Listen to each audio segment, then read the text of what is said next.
అందరికీ నమస్కారం అండి. నేను మీ చైతన్య దివ్యదర్శిని నుంచి. నిజంగానే మీకు తెలియని ఒక గొప్ప విషయం ఏంటో తెలుసా? తిరుమల. అలాగే తిరుమల తిరుపతి దేవస్థానం పురవీధులు అంటే ఆ బ్రహ్మే స్వయంగా నడిచి వెళ్ళిన పురవీధులు.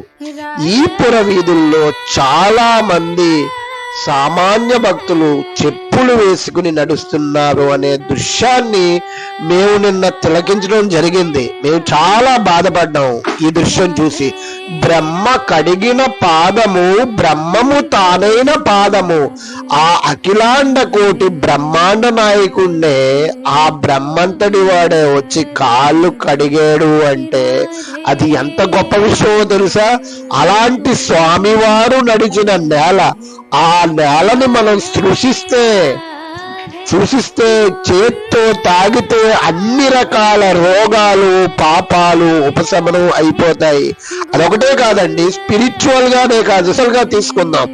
మన కాలికి ఏదైనా గుడి తాలూకా కానీ మంచి ప్రదేశం తాలూకా కానీ కాళ్ళకి తగిలితే పాజిటివ్ ఎనర్జీ వెంటనే వైబ్రేట్ అయ్యి మన శరీరంలో ఉన్న నెగిటివ్ ఎనర్జీని బయటకు పంపేయడం జరిగి రక్త ప్రసరణ జరిగి ఏ రోగం లేకుండా జరుగుతుంది అని చాలా రకాల బుక్స్ లో మనం విన్నాం, చూస్తున్నాం. విష్ణు మహేశ్వరులు వీళ్ళు ముగ్గురు కలిసి ఆ సాక్షాత్ వెంకటేశ్వర స్వామిగా ఆ తిరుమలగిరిపై వెలిశారు.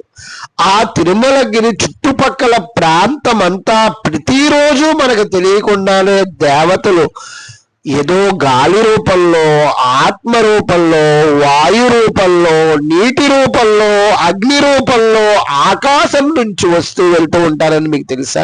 అదే పంచభూతాలు. పంచభూతాల నుంచి ఏదో ఒక రూపంలో వచ్చి ఆ స్వామి దర్శించుకుని ఆ నేలని ముద్దాడి వెళ్తూ ఉంటారు. అందుకే మీరు ఖచ్చితంగా చెప్పులు వేసుకుని వెళ్ళకూడదు. ఆ పురవీధులు బయటే చెప్పులు విప్పి వెళ్ళండి. స్వామి వారి కృపకి పాత్రలు అవ్వండి, సంతోషకరమైన జీవితాన్ని పొందండి. మీరు తప్పు చేయొద్దు, పక్క వాళ్ళని కూడా తప్పు చేయనివ్వద్దు. అలాగే టీటీడీ దేవస్థానం మీద కూడా చాలా ప్రెజర్స్ ఉంటాయి. ప్రతి సంవత్సరము 2 సార్లు బ్రహ్మోత్సవాలు జరుగుతాయి. అలాగే ప్రతిరోజు స్వామికి ఉత్సవమూర్తికి ఎన్నో రకాల ఉత్సవాలు జరుగుతూ ఉంటాయి. అందుకు మనమే ఒక వాలంటీర్ అయ్యి చాలా మందికి చెప్పగలిగితే చాలా గొప్పగా ఉంటుంది. అహల్య ఒక రాయి కింద మారితే శ్రీరాముడు కాలు తగిలితే అహల్యగా మారిందని మనం రామాయణంలో విన్నాం. అలాంటిది ఎన్నో కోట్ల మంది దేవతలు ఆ తిరువీధుల్లో, ఆ పురవీధుల్లో సంచరిస్తున్నప్పుడు మనం చెప్పులు లేకుండా వెళ్ళగలిగి ఆ యొక్క పురవీధుల్లో మనం తిరిగితే ఎన్నో రకాల దోషాలు పోతాయి. ఈ ఛానల్ సబ్స్క్రైబ్ చేసుకోండి, ఇలాంటి విషయాలు తెలుసుకోండి. Thank you.